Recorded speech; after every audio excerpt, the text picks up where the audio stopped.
Hi everyone, it's a girl Luwatee, and you're welcome to another exciting episode on A Talk with Luwatee. So on this video, I'll be talking about identifying your own needs. So in my last video, I talked about meeting your needs, and somebody dropped a question in the comment section and asked, how do we identify our needs without saying no to other people's needs? Which leads to this particular topic I'm going to be addressing today, identifying your own needs.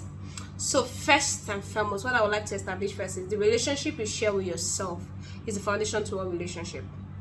The relationship you have for yourself is the foundation of everything. The relationship you have with yourself is foundation to everything, foundation to boundaries, foundation to self-esteem, foundation to self-awareness.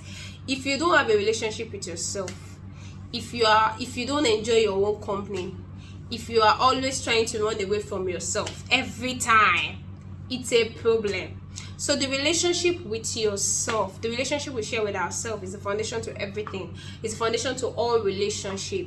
It involves you having a dialogue with yourself, you conversing with yourself. You get, like, it involves you identifying your needs, responding to them, because it also serves as a foundation for a fulfilling life. It serves as a foundation for finding joy, for finding fulfillment, for finding satisfaction, for finding meaning to life. So you really want to be able to identify your needs. You really want to have a relationship with yourself. Like I said in the last video, you can't be a better friend to somebody else if you're not a good friend to yourself. Even the Holy Bible says, love your neighbor as you love yourself. So you can't give what you don't have. You can't give love when all you feel for yourself is hate. You can't say you are nice to people and when you are not nice to yourself. Whatever you are doing is not really coming from a place of love. It's either it's coming from a place of validation. Maybe you're trying to get validation, or maybe you're trying to get people to like you, but it's naturally not flowing. You are just forcing it. When you have this genuine relationship with yourself, when you're able to identify these needs, when you're able to make them, it will be easier for you. It paves way for fulfilling life. It paves way for you finding meaning. It paves way for you finding satisfaction. It paves way for you feeling good with yourself. And it really means that you are thriving. It's not just mean that you are healing or anything, but you're thriving in life. So identifying your needs is really key and crucial. But then what are those core needs that we all share? We have different needs. We have mental needs, we have physical needs, we have spiritual needs, we have mental needs, we have different needs, but there are these core needs that we all share. First is we all need to feel safe. Everybody have this need for security. You really want to feel safe in whatever you are, maybe in a relationship with yourself, or we really want to feel safe. Another thing, we really want to feel competent and have a sense of identity. You really want to be able to feel like yourself in whatever relationship you find yourself, whether at work, whether at church, whether your intimate relationship with your partner. You really want to feel safe. You really want to have this sense of identity and feel competent. Another thing, you really want to be able to express your needs and your emotions. You really want to, you really have that need to actually express yourself, express your need, express your emotions. Another thing is you really want to be able to help to set a realistic limit. Like, you want to be able to have a realistic limit, that is, have boundaries, have your own value system. It's a need that everyone craves for. But then how do we identify this need? First, stay true to yourself. Like, there's no way you'll be able to identify your needs. There's no way you'll be able to, all of these things we've been saying, there's no way you'll be able to do it if you're not true to yourself. You need to stay true to yourself, because only you know you. Only you know you. Only you can tell us about you. A lot of people might have an idea of who you are, of what you do or anything, but you are in the best position to tell us who you are. You're in the best position to know you. So first thing is to stay true to yourself. Another thing is accept how you feel. Accept your feelings. Accept that emotions. Accept how you feel at the moment. Do I feel angry? Do I feel this? Do I feel? Accept it. First, accept it. Acceptance is key. When you're able to, when you stay true to yourself, then you're able to accept how you feel. It will be easier for you to actually identify this need. The next point is, now you pinpoint those needs. Maybe it might take you to have a jotter and a pen to write down how you feel, to pinpoint these needs.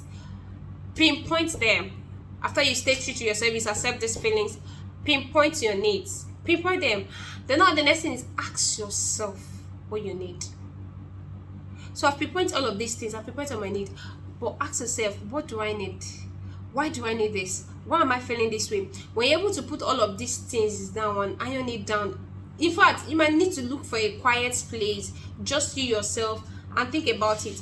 And some people, it doesn't work well for them. Some people, they have to talk to a friend. If you're that kind of person, you can talk to a friend and you just, maybe in the conversation, and just get to know and be able to identify your needs and talk about this. So that is it. So to address the other part of the question the person says was, without saying no to others people's needs. I don't know, but I want to say, like, saying no, it is necessary in life. Because yeah, saying yes might work for you for a short time, might give you a relief for a short time, might provide a quick short time relief because you're trying to avoid confrontation. It's not you're trying to avoid confrontation with others, or you're trying to deal with uncomfortable emotions, or you're trying to avoid some difficult conversations. If not, saying yes to every need might have its own good, but it has a long-term implications. It has a very long-term implication, because every time you say yes to something, or every time you say yes to someone, you are indirectly saying no to your own priorities. Yes. So it's not possible for you to, like, always say you want to say no to every other people's need. Except if you're a people pleaser. Maybe that is where you find your validation. Maybe that is where you feel accepted. Let me tell you, saying yes might feel like a bailout, but it's a short-term relief, and which has a long-term implications on you. Because every time you say yes to something, you say yes to someone, it's basically like you indirectly saying no to your own priorities. So saying no, it is actually very necessary. It is important. It saves you a lot of stress. It saves you so many things. So you really have to, I think this person really have to just learn that you are not Jesus Christ. You, like, if you have to always say no, yes to everything, then you should check very well. Check your priorities. I'm very sure you are indirectly saying no to some of the priorities that you've not really figured out. So you really want to figure out this thing, which still lead to you identify your own needs. You really want to identify your needs, identify what you need, and how to work on it. I don't know if I answered your question perfectly or correctly, but that is my own take. In case you have any other thing you want to add to this question, maybe you feel like you have a better idea you want to share on this particular question, feel free to drop them in the comment section. I'll be willing to read them, and I'm sure the person that has the questions will be willing to want to learn from you. Yeah, that's it on today's episode on A Talk with Luwatee, and I believe you learned a thing or two.